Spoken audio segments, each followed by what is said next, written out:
The warning: the observation deck of Station Kepler 9 stretched across 3 kilometers of reinforced transparasteel, offering a view of the nebula that had birthed 1,000 civilizations. Ambassador Sarah Reeves stood alone at the viewing port, her reflection ghostly against the swirling colors of ionized gas and newborn stars. She wore a simple charcoal suit, her gray hair pulled back in a practical bun. Nothing about her appearance suggested she was about to change the course of galactic history. Behind her, the grand chamber buzzed with activity. Representatives from 230 species moved through the space like schools of exotic fish, their forms ranging from crystalline entities that floated on magnetic fields to massive quadrupeds whose footsteps shook the deck plating. This was the Galactic Council, the governing body that had maintained order across 50,000 inhabited worlds for 3 millennia. They had gathered for their annual summit, and Earth was on the agenda. Sarah had known this day would come.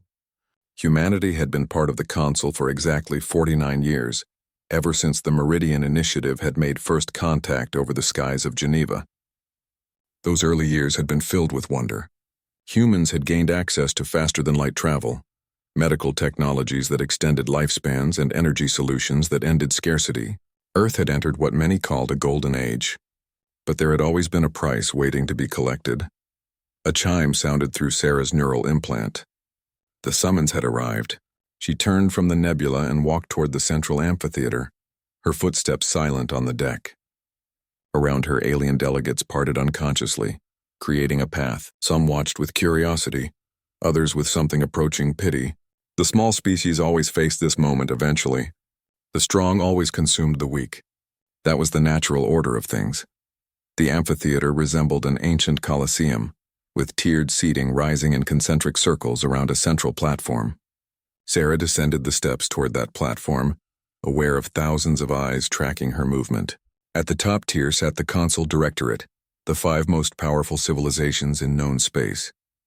Their combined military might could reduce entire star systems to rubble. Their economic control touched every trade route and resource depot in the galaxy. Sarah reached the platform and stood at its center. A spotlight activated above her, leaving everything beyond its circle in relative darkness. Psychological manipulation, she noted. Make the subject feel isolated, exposed, vulnerable. Humanity had invented these techniques millennia before any species in this room had discovered fire. Ambassador Reeves. The voice boomed from everywhere and nowhere, processed through translation algorithms that converted it into English. You appear before the Council Directorate to receive our determination regarding Earth's status within the galactic community. Sarah said nothing. She had learned that silence often revealed more than words. A holographic display materialized in the air, showing Earth rotating peacefully in the void. Blue oceans, white clouds, green continents, home to 11 billion humans who had no idea their fate was being decided light years away. Earth has prospered under Council guidance, the voice continued. Your species has benefited from our technology, our protection, our wisdom. The time has come for Earth to fulfill its obligations as a Council member world. Here it comes, Sarah thought. The same speech delivered to 100 worlds before Earth. The pattern never changed. The Council Directorate has determined that Earth will transfer 30% of all planetary resources to Council management. This includes rare Earth minerals, biological materials, and water reserves. Additionally, Earth will accept permanent Council military installations at strategic locations across your planet. These measures ensure stability and prevent the chaos that so often afflicts young civilizations. The hologram shifted, showing projections of massive mining operations scarring Earth's surface, alien military bases occupying major cities, transport ships carrying away resources in endless streams. Sarah watched without expression, though her hands clenched into fists at her sides. Earth will have 90 standard days to begin compliance. Failure to comply will result in enforcement actions. The Council is merciful, but we are not weak. This determination is final. The voice paused, and Sarah could sense anticipation in the silence. They expected her to beg, to negotiate, to ask for more time or better terms. That was what the others always did. Ambassador Reeves, does Earth accept these terms? Sarah looked up at the darkness where the Directorate sat. She could not see them clearly, but she could feel their attention focused on her like heat from a star. When she spoke, her voice was calm and clear, carrying to every corner of the amphitheater. No. The single word dropped into the silence like a stone into still water. For 3 seconds nobody moved. Then whispers began, rippling through the assembled delegates. Had they heard correctly? Had this human actually refused? Perhaps you misunderstand. The voice from above carried an edge now, a hint of irritation. This is not a negotiation. The Consul Directorate does not request, we inform. You will comply. Sarah smiled, and something about that smile made the nearest delegates shift uncomfortably. I understand perfectly. You have made your demands. Earth rejects them. Completely and without reservation. Your planet has no fleet capable of defending itself. Another voice joined the first, higher-pitched and crackling with static. Your weapons are primitive. Your population is soft, unprepared for hardship. You cannot resist the Consul. You can only choose whether your people suffer quickly or slowly. Then I suppose we will suffer, Sarah said. Because Earth will not submit. Not now, not ever. And I am here to deliver a message to this Consul, to the Directorate, and to every species represented in this chamber. She took a data crystal from her pocket, small enough to fit in her palm. She placed it carefully on the platform at her feet, then stepped back. The crystal gleamed under the spotlight, seeming to pulse with inner light. That contains everything you need to know about humanity, our history, our capabilities, our nature. I strongly suggest someone reviews it before you take action against Earth. Sarah's voice hardened, losing all pretense of diplomacy. Because Earth has a message for the Galactic Council, and it is very simple. Do not fuck with us. The amphitheater erupted. Delegates shouted in 100 languages, their translation devices struggling to keep up with the chaos. Some laughed, harsh barking sounds or high-pitched trills. Others made gestures that Sarah's neural implant identified as expressions of shock or contempt. The idea that a single planet, a species barely half a century into the galactic community, would threaten the entire Council was absurd. It was like an insect threatening a star. From the darkness above, the first voice spoke again, and this time Sarah heard genuine anger beneath the synthetic modulation. You dare issue threats? You dare speak to the Council with such disrespect? Your species will learn the price of arrogance. We will teach you the lessons that all rebellious children must learn. Sarah met the darkness with steady eyes. Teach us then. Send your fleets. Bring your armies. Do whatever you believe you must do. But know this, humanity warned you. What happens next is on you, not us. When your ships return as debris, when your soldiers do not come home, when your civilizations learn to fear the name Earth, remember that we gave you a chance to walk away. She turned and began walking toward the exit. Behind her, the shouting intensified. Delegates demanded her arrest, called for immediate action against Earth, predicted humanity's extinction within a standard year. Sarah heard all of it and felt nothing but grim satisfaction. The trap had been set decades ago. Now it was simply a matter of waiting for the Consul to step into it. As she reached the amphitheater's exit, a small figure approached from the shadows. Sarah's neural implant identified the species, Thelian, a race of diminutive furred beings known for their scholarly nature and photographic memories. This one wore the robes of a xenohistorian, marked with symbols indicating high academic rank. Ambassador, the Thelian said quietly, speaking in accented English. I am Velix. I serve as a senior researcher in the Consul archives. May I examine the data crystal you left behind? Sarah studied the small being. Velix stood barely a meter tall with large luminous eyes and delicate hands. Their species had never been warriors or conquerors. They survived by being useful, by maintaining the records and histories that others ignored. Something in those ancient eyes suggested intelligence and curiosity that went beyond mere academic interest. The crystal was left for whoever has the wisdom to look at it, Sarah said. Whether the Directorate will allow you to study it is another question. The Directorate rarely pays attention to archivists, Velix said. We are invisible until we are needed. If I retrieve the crystal, if I study its contents, will I find information that changes my understanding of your species?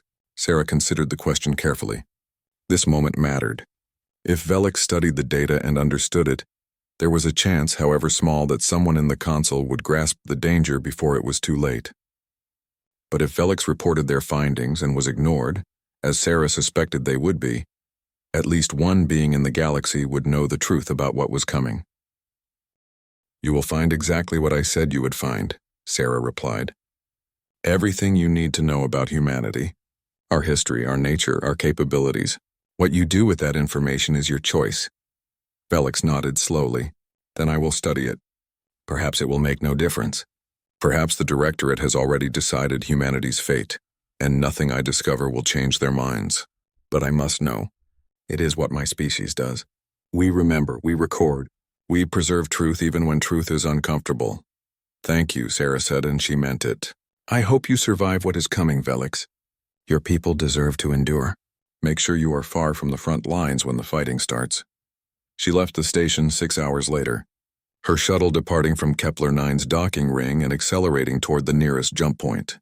Behind her, the Galactic Council continued its deliberations, debating the scale of force necessary to break human defiance.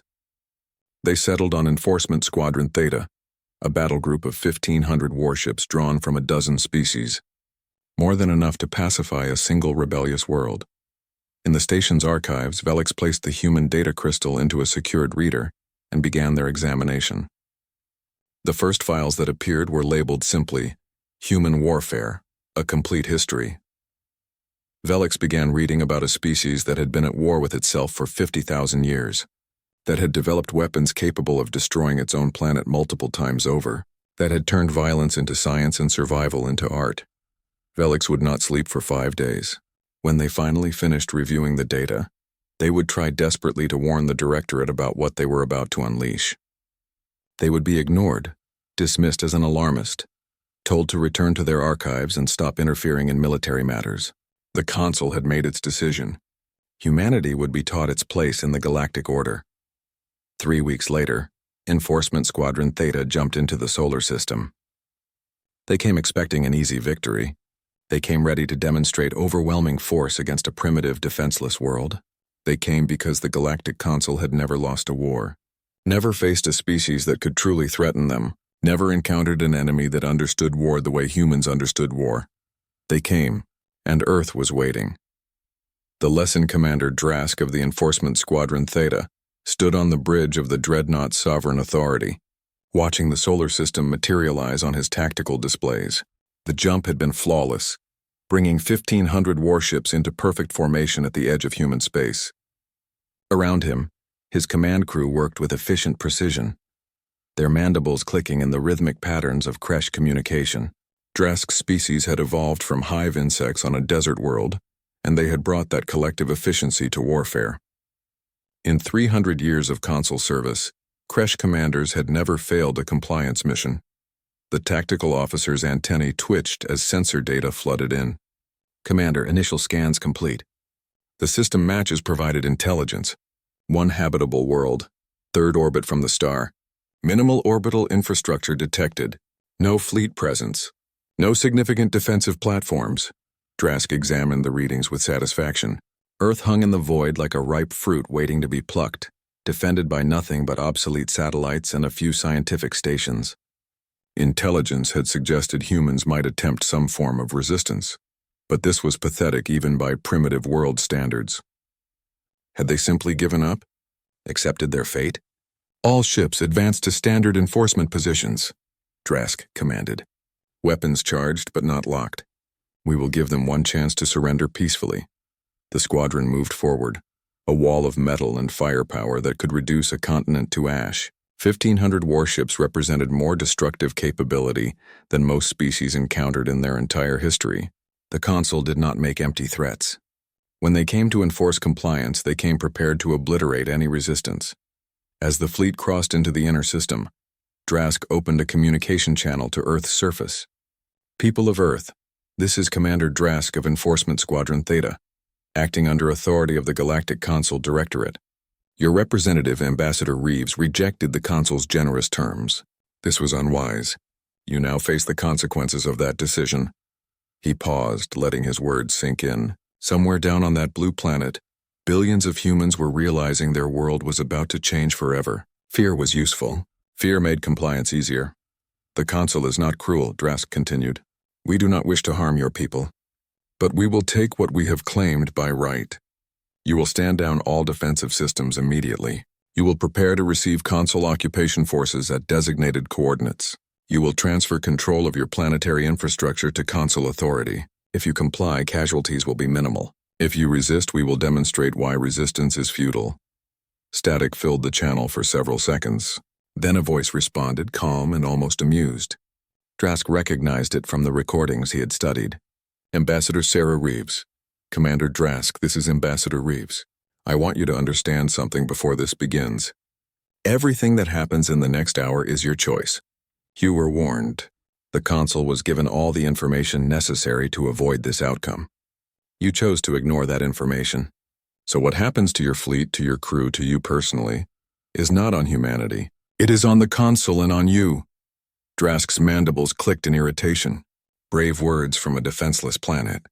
Perhaps you believe your primitive nuclear weapons frighten us. Our shields can withstand stellar radiation. Your missiles cannot even reach orbit before our point defense destroys them. We know, Sarah said. We have known the capabilities of your shields, your weapons, your tactics since the first week after first contact. We have studied every species in the Council. We know how you think, how you fight, how you die, and we have spent 49 years preparing for this exact moment. Something in her tone made Drask pause. There was no fear in her voice, no desperation. She sounded like a teacher explaining a difficult concept to a stubborn student. His tactical officer's antennae suddenly stood rigid. Commander, I am detecting unusual readings throughout the system. Energy signatures appearing on the moon, on Mars, and the asteroid belt. They were not there a moment ago. It is as if they simply activated from dormancy. Drask pulled up the tactical display. Red markers were blooming across the screen like blood drops in water. Dozens of them, then hundreds, then thousands. Every moon, every asteroid, every piece of space debris large enough to hide equipment was suddenly radiating energy signatures consistent with active weapons platforms. Impossible, Drask whispered. Our intelligence showed no significant military infrastructure. They are a primitive species. They do not have this level of technology. Your intelligence showed exactly what we wanted you to see. Sarah's voice came through the channel. For 49 years we have been building, planning, preparing. Every piece of console technology you shared with us we studied. Every weakness in your systems we cataloged. Every assumption you made about humanity we encouraged. You thought we were weak because we wanted you to think that. The moon's surface suddenly split open, not in one location but in thousands. Concealed hatches that had been hidden beneath artificial craters for decades revealed themselves. What emerged were not the crude rockets the Council expected. They were rail accelerators, massive magnetic tunnels built into the lunar crust itself, powered by fusion reactors buried kilometers deep in bedrock. All ships, evasive pattern Delta. Drask ordered. Activate shields, charge all weapons. Prepare for defensive fire. The first salvo launched before his fleet could react. Tens of thousands of projectiles, each one a simple slug of dense metal accelerated to 3% of light speed. No guidance systems, no warheads, no complex technology. Just mass and velocity turned into weapons that hit like the fist of an angry god. The first wave struck the outer screening vessels. Shields designed to dissipate energy weapons simply did not register solid projectiles moving at relativistic speeds. The slugs passed through the shields like they were not there at all, punching through armor, through crew compartments, through vital systems. Ships did not explode dramatically. They simply stopped functioning. Their interiors flash-converted to superheated plasma. Their crews killed so quickly their nervous systems never registered the pain. 47 ships ceased to exist in the first 12 seconds of engagement. Return fire, Drask screamed. All batteries target the lunar surface. Destroy those launch sites. The fleet opened fire with everything they had. Particle beams capable of melting mountains lanced across the void, striking the moon with catastrophic force. The surface erupted in massive explosions, vaporizing rock and metal. Drask watched with savage satisfaction as entire sections of the lunar surface turned to molten glass. But the railguns kept firing. For every launcher destroyed, 10 more activated. The humans had not built a few dozen weapons platforms. They had turned the entire moon into a fortress, honeycombed with tunnels and redundant systems. Even as the Council fleet poured fire into their positions, the humans continued their assault with mechanical precision. Mars joined the battle next. The red planet had appeared nearly abandoned, with only a few scientific outposts visible to Council sensors. Now those outposts revealed their true nature. Missile silos opened, launching weapons that moved with terrifying speed and maneuverability. But these were not missiles in any conventional sense. Drask's sensor officer identified them as autonomous hunter-killers, each one guided by quantum-entangled processors that allowed them to coordinate in ways that should have been impossible. The drones swarmed toward the fleet like locusts, millions of them, each no larger than a human fist. Point defense systems began firing, swatting them from space by the thousands. But there were too many, and they were learning. The drones analyzed each defensive pattern, shared that information instantaneously with every other drone, and adapted their approach vectors accordingly. When the first drones reached the console ships, they did not explode. Instead, they attached themselves to the hulls and began burrowing. Each drone carried a shaped plasma charge capable of cutting through armor plating. Individually, they were annoying. In swarms of 10,000, they could dissect a warship like a surgical team. A destroyer lost containment in its reactor core as drones breached the shielding. The ship tore itself apart from the inside, reactor plasma consuming everything in microseconds. A carrier's flight deck decompressed when drones created thousands of tiny holes in the hull, each one precisely placed to maximize damage. Fighters and support craft tumbled into space, their pilots dying in the void. "Damage report," Drask demanded, though he could see the tactical display painting a picture of disaster. His perfect formation was dissolving into chaos. Ships broke from their positions, trying to escape the drone swarms. Others fired wildly at anything that moved, hitting their own vessels as often as the drones. 82 ships destroyed or disabled, his tactical officer reported, voice trembling. Casualty estimates exceed 200,000. "Commander, we must withdraw. This was supposed to be a compliance action, not a major engagement." "We outnumber them 1,500 to nothing," Drask snarled. "They have no fleet. They are fighting with automated systems. We will destroy their platforms and reduce their planet to ruins." "You still do not understand." Sarah's voice cut through the chaos on the command channel. "This is not about numbers, Commander. This is about preparation. You spent 300 years conquering species that had never known real war. We spent 50,000 years perfecting it." The asteroid belt activated. What the console had assumed were simple rocks revealed themselves as hollowed-out vessels, each one containing a ship that had been hidden in plain sight for decades. Thousands of them, built during the early years after first contact when humans had been granted access to basic space construction technology. The console had even provided the mining equipment used to hollow out the asteroids, never suspecting what was being built inside them. These ships were not sophisticated. They carried no advanced weapons, no elegant energy systems. They were simple kinetic launchers paired with basic fusion drives. But there were thousands of them, and they had been waiting in perfect ambush positions for this exact scenario. The kinetic barrage began. Chunks of iron, nickel, and rock accelerated by mass drivers and fired in coordinated patterns that turned space into a shooting gallery. Console ships found themselves caught in crossfire from every direction, their targeting systems overwhelmed by the sheer volume of incoming projectiles. Drask's flagship shuddered as something massive struck the port side. Damage reports flooded in. Engineering section compromised, shield generators offline, weapons batteries 3 through 7 destroyed. They were being taken apart piece by an enemy that should not have existed. "Commander, emergency transmission from Console High Command," his communications officer announced. "They are ordering immediate withdrawal. Multiple member worlds are reporting critical system failures. Infrastructure collapse, defense networks turning hostile, communications blackouts.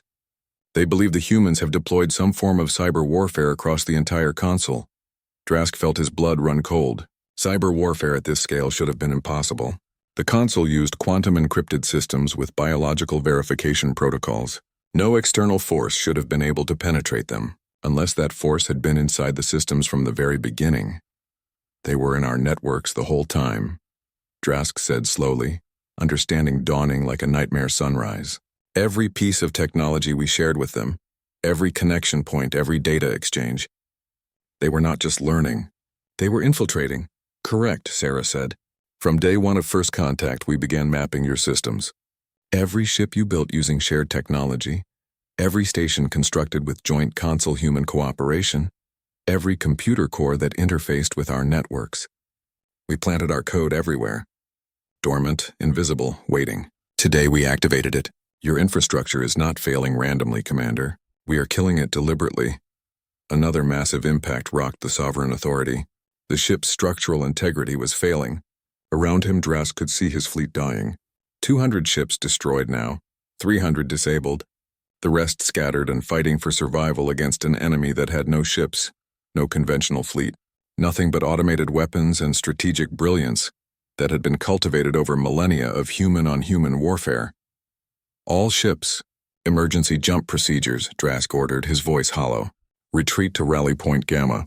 We cannot win this engagement. You were never meant to win, Sarah said. This was never a battle, Commander. It was a demonstration. The Galactic Council believed humanity was weak because we were not aggressive. You mistook patience for cowardice. You mistook preparation for submission. You thought we would fight like you fight, meet strength with strength, fleets against fleets.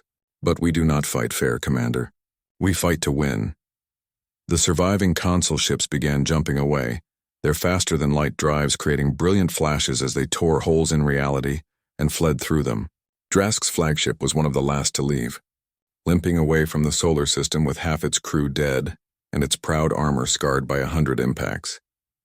As the Sovereign Authority made the jump back to console space, Drask took one final look at Earth. It still rotated peacefully in the void, blue and green and beautiful, unchanged by the battle that had raged around it.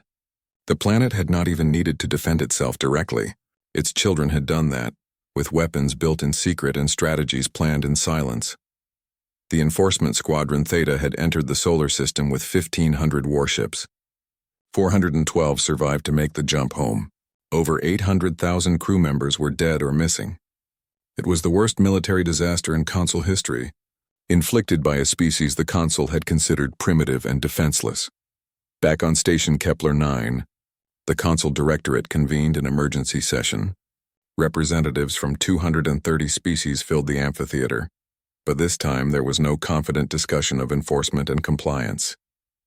There was only fear and confusion, and the slowly dawning realization that they had made a catastrophic miscalculation. Velix stood before the directorate, clutching their data pad with trembling hands. They had tried to warn them. They had spent 5 sleepless days analyzing the human data crystal and preparing a comprehensive report. The directorate had dismissed it. Now they had no choice but to listen. The humans call it asymmetric warfare, Velix explained, their soft voice amplified through the chamber systems. They do not match strength against strength. They identify weaknesses and exploit them. They prepare for decades or centuries if necessary. They study their enemies with obsessive thoroughness. And they never ever fight on terms favorable to their opponent. A holographic display showed footage from the battle, console ships exploding, drones swarming like insects, kinetic projectiles tearing through armor. It played on repeat, burning the truth into every delegate's mind. We assumed they were weak because they avoided conflict, Velix continued. But avoidance is not weakness. It is strategy. Humans have a saying, speak softly and carry a big stick.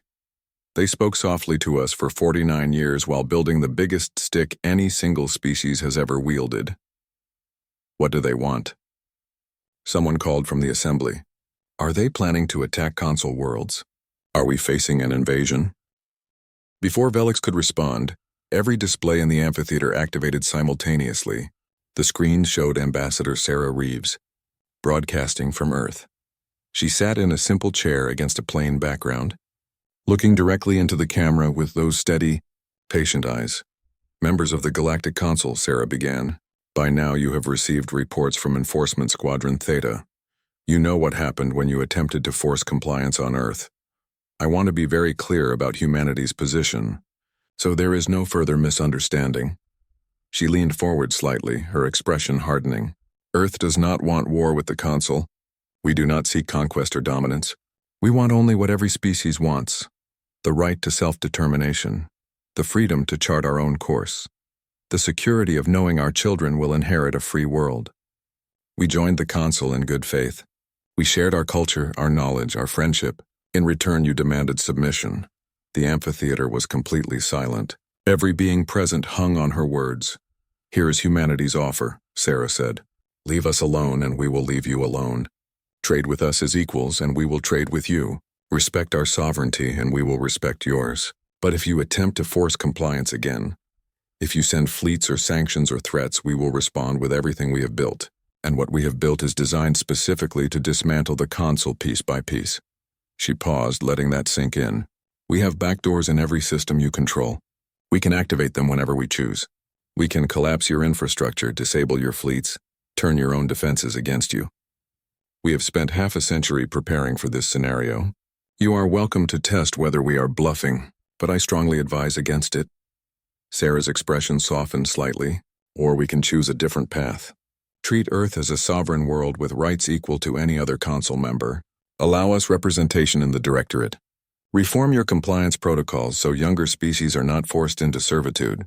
Build a Council based on genuine cooperation instead of coercion through force. She stood, and her final words carried the weight of absolute conviction. The choice is yours. Peace is equals, or war against an enemy that has been studying you since before you knew we existed. But choose wisely, because humanity only issues warnings once. You have had yours. The broadcast ended. The amphitheater remained silent for a long moment. Then debates began. Voices raised in fear and anger and desperate calculation. Some called for total war, for assembling every ship in Council space and reducing Earth to atoms. Others argued for negotiation, pointing out that humanity had demonstrated both capability and restraint. They had destroyed hundreds of ships but allowed survivors to escape.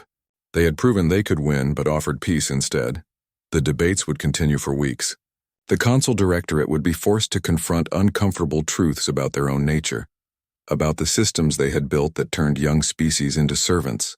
Eventually, after much argument and political maneuvering, they would agree to humanity's terms. Earth would gain a seat on the Directorate. Compliance protocols would be reformed. The balance of power in the galaxy would shift, but that was all to come. For now, Velik simply felt exhausted relief. They had tried to warn them. The Council had learned its lesson the hard way. And Earth, that small blue planet that had seemed so weak and defenseless, had reminded the galaxy of an ancient truth that predators always forget. The most dangerous species are not the ones that look frightening. They are the ones that look harmless until you threaten them. In the void of space between stars, automated human probes continued their quiet work, mapping Council territory, placing quantum communication nodes, preparing contingencies for futures that might never come. Humanity hoped for peace, but hope was not a strategy. Preparation was, and humans had spent 50,000 years learning that lesson in blood. Earth rotated peacefully in the solar system, its people celebrating survival and vindication. Above them, hidden among the stars, the defenses remained active, ready, waiting, patient, because humanity had issued its warning, and the galaxy had finally learned to listen.